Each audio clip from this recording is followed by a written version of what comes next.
Hello, j'espère que vous allez tous super bien. Je vous retrouve aujourd'hui pour faire une recette et pas n'importe laquelle, la recette de la pâte à tartiner maison. C'est une pâte à tartiner qui a été approuvée par tout le monde, qui est super bonne, qui est super facile à faire. Il n'y a vraiment pas de prise de tête du tout. Elle va être faite en 2-2. Je suis une grande fan de chocolat, notamment le chocolat noir très amer. Mais la pâte à tartiner, il faut savoir que normalement on la fait avec du chocolat blanc, mais je vais la revisiter un petit peu à ma sauce. J'espère que ça va vous plaire, vous me direz ça en commentaire. Allez go, c'est parti. Alors donc c'est parti, donc pour cette recette vous n'avez pas forcément besoin du robot cuiseur. Moi je m'en sers vraiment pour gagner du temps. Vous pouvez très bien faire tout ça à la casserole sur un feu normal ou bien avec un mixeur, c'est vraiment comme vous le voulez, mais absolument pas nécessaire d'avoir un appareil qui fait tout à votre place. Alors pour la recette, on aura besoin de 300 g de purée de noisettes, de sucre de canne, donc là j'en ai mis à peu près 50 g, je vais voir, suivant, je goûterai, je verrai si ça me convient. Je préfère ne pas en mettre trop parce qu'après ce sera trop compliqué.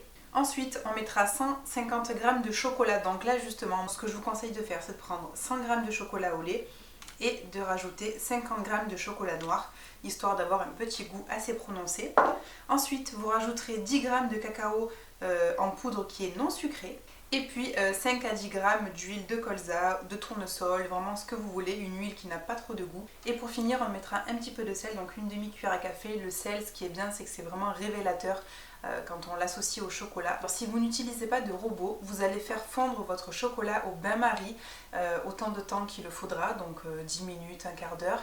J'ai opté pour de la purée de noisettes de la marque Jean Hervé. Voilà, donc c'est une purée de noisettes 100% naturelle. Il n'y a absolument rien d'autre dans ce pot, donc c'est pour ça que je me suis permise de prendre celle-ci.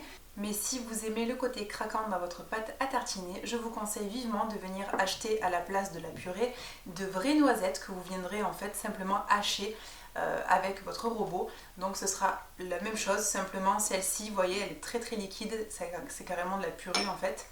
C'est pour gagner un petit peu de temps. Donc on commence par mettre la purée de noisettes dans le robot ou bien dans un blender, ce que vous voulez, dans votre casserole. Vous pouvez aussi le faire à la main, hein. Il n'y a pas besoin d'ustensiles supplémentaires pour faire ce genre de choses. Je viens mettre mon chocolat, puisque moi il va en fait fondre lors de la cuisson, c'est à 60 degrés, donc ça évite de faire cuire au bain-marie. Mais comme je vous le disais, si vous n'avez pas d'appareil, vous le faites au bain-marie tranquillement. Je viens rajouter le cacao.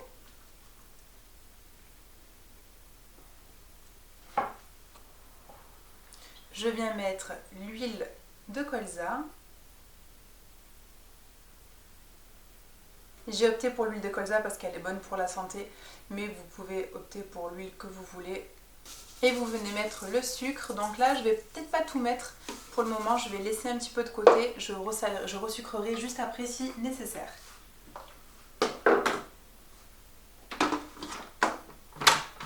Donc dans le robot, j'ai mis en fait l'ustensile mélangeur qui va en fait remuer pendant 5 à 6 minutes vraiment tout ce que j'ai mis à l'intérieur.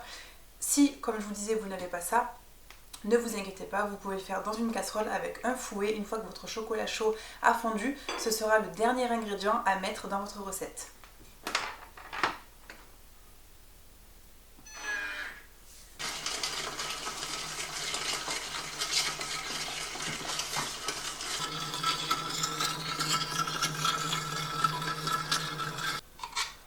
Et voilà la consistance qu'on obtient. Donc là vous voyez que c'est très liquide parce que j'ai utilisé de la purée de noisettes qui était déjà au préalable très réduite en purée.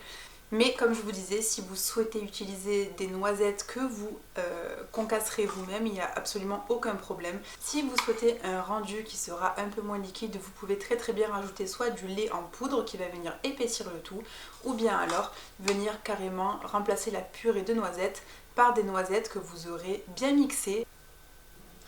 Vous pouvez, si vous le souhaitez, ajouter un petit extrait de vanille, mais alors vraiment très léger. Voilà.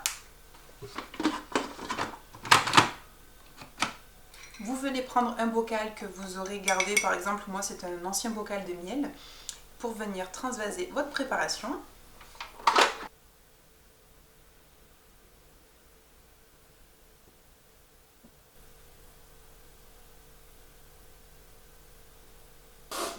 Et voilà le résultat, vous avez une pâte à tartiner qui est vraiment très bonne. Et finalement vous voyez, j'ai réduit de moitié le sucre que je vous avais annoncé au début. Donc n'hésitez pas à adapter selon vos goûts, selon vos besoins. L'odeur est à tomber par terre, franchement on va se régaler.